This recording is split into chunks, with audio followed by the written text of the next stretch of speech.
I just committed to working on this Datsun 280Z project car, but the garage that I'm going to be calling my workshop for the foreseeable future isn't exactly in workshop condition right now.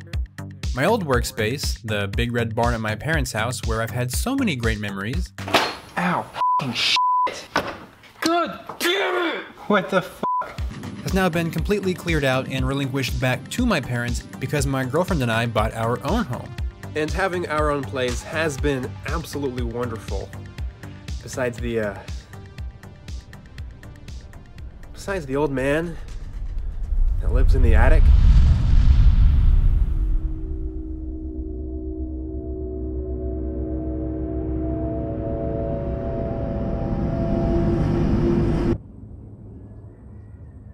But it also means I'm starting from square one in terms of workspace, and I figured it'd be best to make any changes to the space now before the car's in there, rather than later when it's in a million pieces just scattered everywhere. Now if you notice the 18 by 30 foot pole barn right behind the garage, you might say why not just use that, given that it is inherently more akin to a workshop.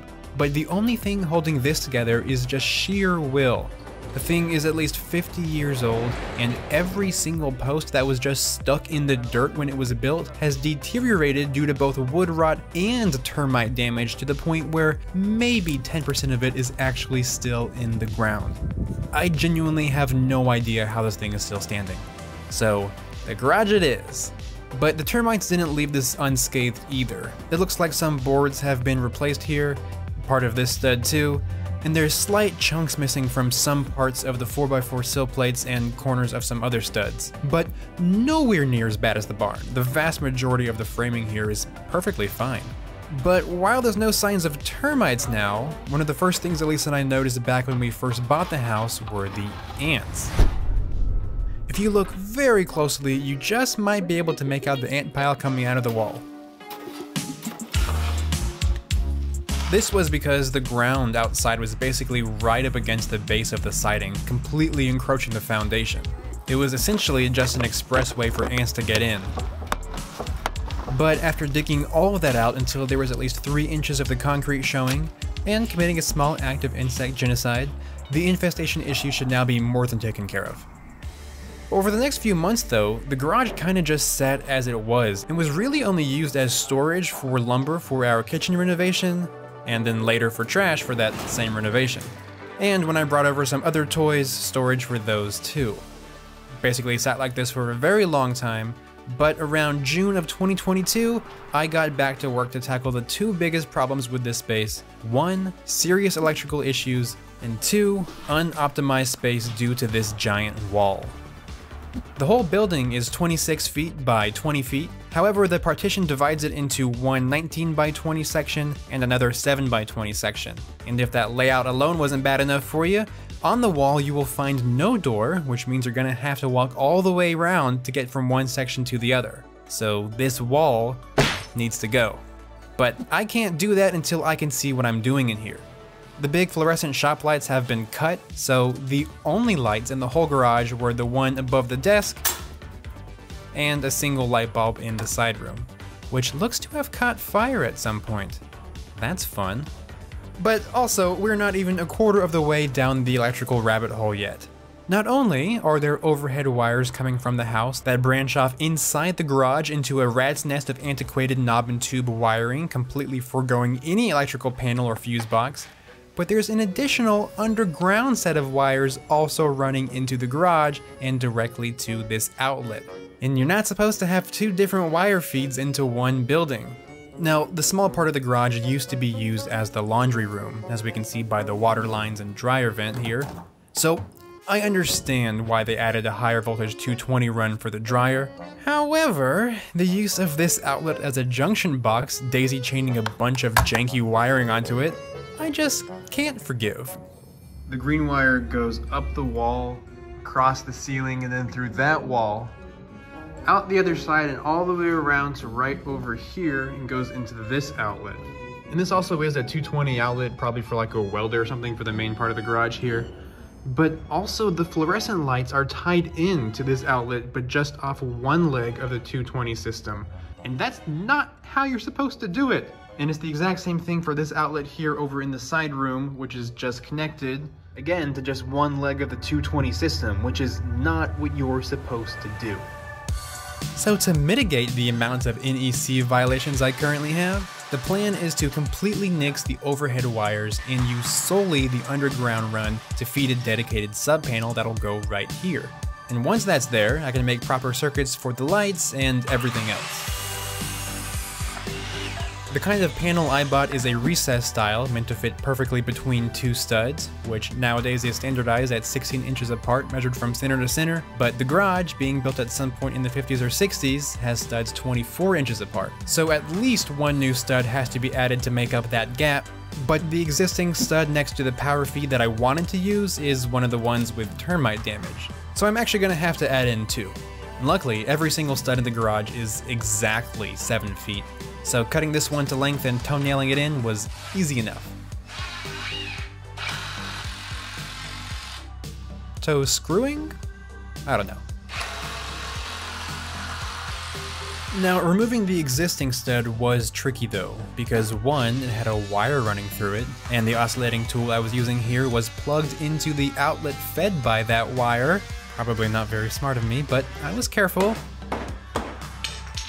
And two, the outside tongue and groove boards were nailed into this stud, so I had to cut and pry this out in pieces, and then cut the nails flush. So whenever I get to redoing the siding outside, I'll have to come back and nail the boards into this new stud.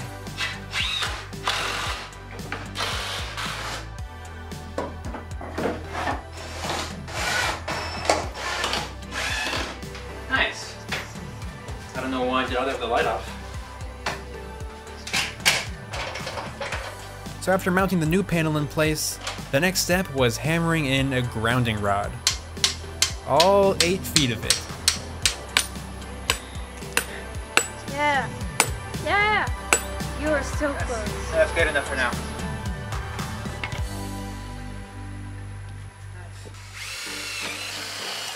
Unfortunately, me from 8 months ago used a number 8 gauge wire for the ground connection, but me now knows it should have been a little bit thicker at least 6 gauge, so I'm gonna have to come back and change this too.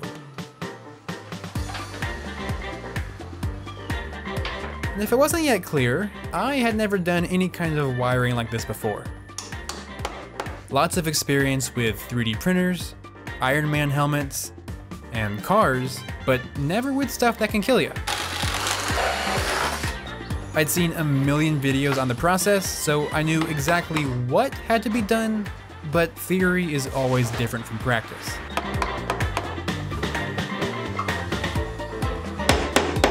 I was already super nervous as it was. I mean, you guys know how it is with your first time. Well, not you, Jake. But to make it even more stressful than it already was, this was right in the middle of a South Texas summer in a building with no insulation and no ventilation. Temperatures got upwards of 110 degrees Fahrenheit, and it had to have been even hotter working just inches away from the roof. It's very hot. I was not having a good time. But after passing out due to heat exhaustion only 3 times, I managed to get everything from the outlet to the switch fully wired in. Now just to do the breaker panel. So to start that process, I went to the main panel at the house and turned off the breaker for the underground run. That way I could safely disconnect all of this old wiring, because like I said, using this outlet as a super janky junction box is not okay. So what I'm going to do is use it as a super janky junction box, using quite thin 10 gauge wires. However, I'm not gonna use the 100 amp main breaker that came with this panel, but instead a 30 amp one, which is what the 10 gauge wires are rated for. And yes, I understand that consciously choosing to use a vastly undersized main breaker for a panel that will be powering an entire workshop leaves you no choice but to ask. And that is a very valid question, but I have what I think are very valid reasons. See, when this garage was built and part of it turned into a laundry room, the original owners used a 2-pole 60 amp breaker to feed it, which is perfectly fine, but then at some point the barn was built and they just teed off the garage run to feed that. And then at some later point, they built a tiny addition onto the home to be the new laundry room, probably when the termites happened, and teed off that same run to power that. So essentially 3 separate structures all being powered off one breaker. And they didn't even use a ground wire. That's not okay. None of this is okay. So this right here is a wire feed that goes directly into the outlet inside the garage. And this right here is the feed that goes underground to the barn. And they just tied it together by twisting the wires together and covering them in electrical tape. So I'm just gonna cover that atrocity back up. And it might look like there's room on the main panel to add in individual circuits for each of the buildings, but unfortunately no, it's completely maxed out. So the predicament is that until I can upgrade the main panel to one with more spaces, I literally cannot properly feed the garage. The 10 gauge wires and 30 amp main breaker is me putting a limiter for myself. I'm making it so there won't be enough current to add in circuits for things like a welder, a large air compressor, or what have you, until that upgrade is made and I can safely feed the panel. Well, it's not on fire. Okay. Main breaker. 15 amp breaker. Light is still off. When I flip the switch, it should be on. Ah! Oh my god!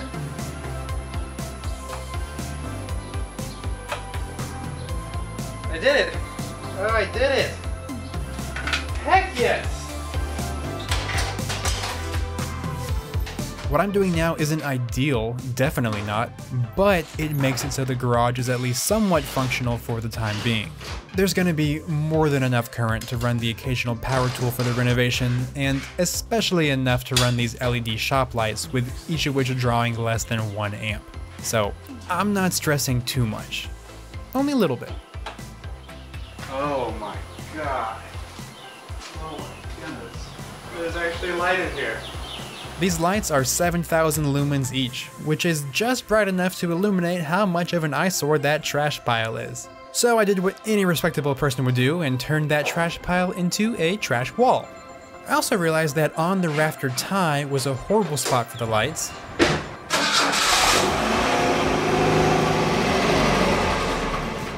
So I installed the second pair I got on the rafters themselves, and that made all the difference. Oh, that's so much better. And with the original pair of lights now opposite the new pair, it made it even better. And I got possibly the best camera angle to show these off. Let there be light. Wow. Wow. No, but seriously, seeing this place relatively clean again and actually fully alit for the first time was a huge motivator to keep going. And apparently a lot to take in.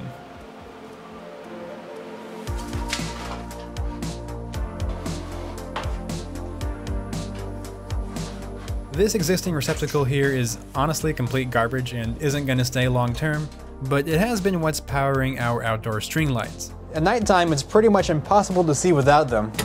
So to unlock the door, I need them on so I can see what I'm doing. So I made a new circuit for it at the panel.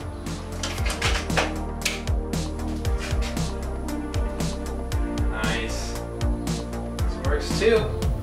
Eventually, I'll stop running the extension cord through the doorway to power the string lights and install proper outdoor receptacles. Today is not that day, but that does mean that the lights are going to be on their own dedicated outdoor lighting circuit. So because of that, I'm going to add in another circuit for the inside receptacles that'll be around the workshop, though I'm only installing one for now. And the first thing I tested this with was a cheap window AC unit I got off Facebook Marketplace. It's not super effective at cooling what I'm asking it to cool, but it brought the temperatures down to the low 90s, which is vastly superior to what they were.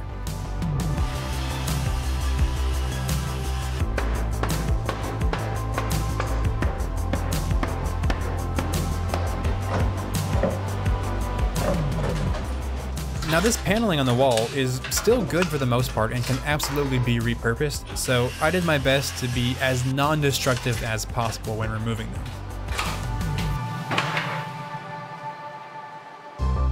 Now before I go and start yanking out the ceiling panels too, I need to get rid of all of that old knob and tube wiring sitting on top, meaning I need to disconnect them from the overhead wires first. To do that, I switched off the breaker for the bathroom, because of course that's what the garage was tied into. Went into the attic after paying the old man some money to let me in, cut the wires that led outside, capped them off for safety, crab walked onto the roof to cut the now disconnected wires, cut the other ends, and then removed all of the garbage that was sitting on top, as well as everywhere else it led. Good riddance. And there's actually one more thing I need to do before this wall comes down, and that is add in a rafter tie. As you may know, roofs are pretty heavy things, and gravity really wants to flatten them out. And when that happens, the ends of the rafters are going to spread out. So that means they're going to impose a lateral force on the walls that they're nailed onto, pushing them outward too. Unless there's a rafter tie between them, making the walls physically incapable of spreading apart, which consequently prevents the ridge of the roof from sagging down. Normally, buildings have quite a few rafter ties, and the garage has 2, but the top plate of the wall here is acting as a third one. So I do need to add in at least one proper rafter tie here before I go any further. My local Lowe's does not sell 20-foot long 2x4s, but they do sell them at 10 feet. So I just sistered 2 together with a scrap 2x4, making sure to use plenty of screws. Before that goes up though, I gotta address the garage door tracks. Right now they're hanging off a 2x4 that's nailed down to the wall's top plate. And because it's going to be secured to the new rafter tie instead of the wall, I need to temporarily remove the springs now, otherwise they would yank the whole 2x4 forward the second it's detached from the wall. Definitely heavier without the springs.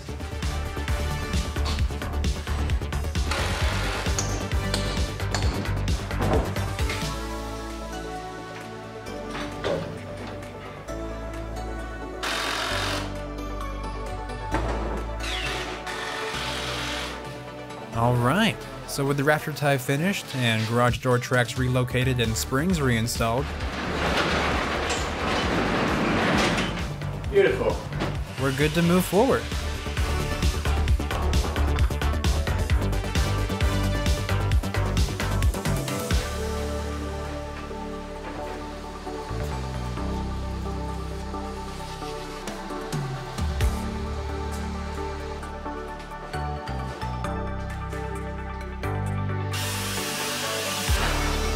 Didn't grab the hearing protection, good God. That was fucking loud.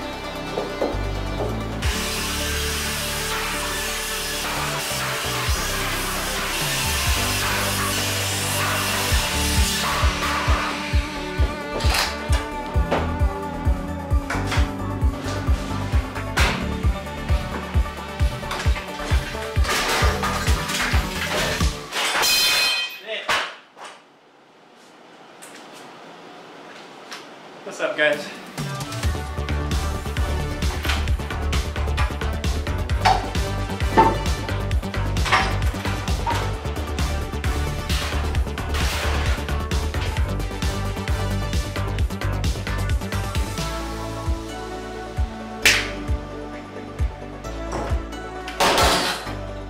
You know, with as janky as everything was in this garage, I was not at all surprised to find out that the bottom plate of this wall was not secured to the ground whatsoever. It was just sitting on top, but what was surprising was what I can only describe as the most chemically putrid smell that I've ever had the displeasure of experiencing that was emitted when we moved the thing. It was very bad. Just be happy I didn't film this in smell-o-vision. But after Elise and I did a lot more organizing and cleaning up, for the first time, I was actually able to see the entirety of the garage, and more importantly, its potential. Not too long after this point, I installed one more pair of lights to brighten up the place, and then Elise and I rented a dumpster so we could get rid of all the remaining construction garbage. And after that, the garage just kinda sat as it was for the next few months. And I actually got a little too comfortable with it as it was and not only stopped making progress, but made a bit of a mess of the place, both by actually using it as a shop as well as storing a bunch of stuff that I brought over from my parents' house. It was just getting messy again. Granted, I was very busy with some other things around this time, working on other videos, so my attention was elsewhere, but as soon as I released the first episode of the Z-Car series, I knew I needed to get back to work in here. So I spent hours, an entire day, just cleaning everything. And that finally brings us back to present day. This is where I'm at. So this is what I'm calling stage 1 of the garage renovation. The floor space has been completely maximized with the wall now gone, and there's actually electricity in here properly and lights. And I just now realized that I could have kept the original stud there and just sistered the new stud next to it, so that way I wouldn't have to re-nail these boards into this. But hindsight's 20/20. But there's still so much more work that's gonna be done to this place just to make it a better workshop and to be a safer building. Lots and lots of stuff. So until next time, I'll see you guys later.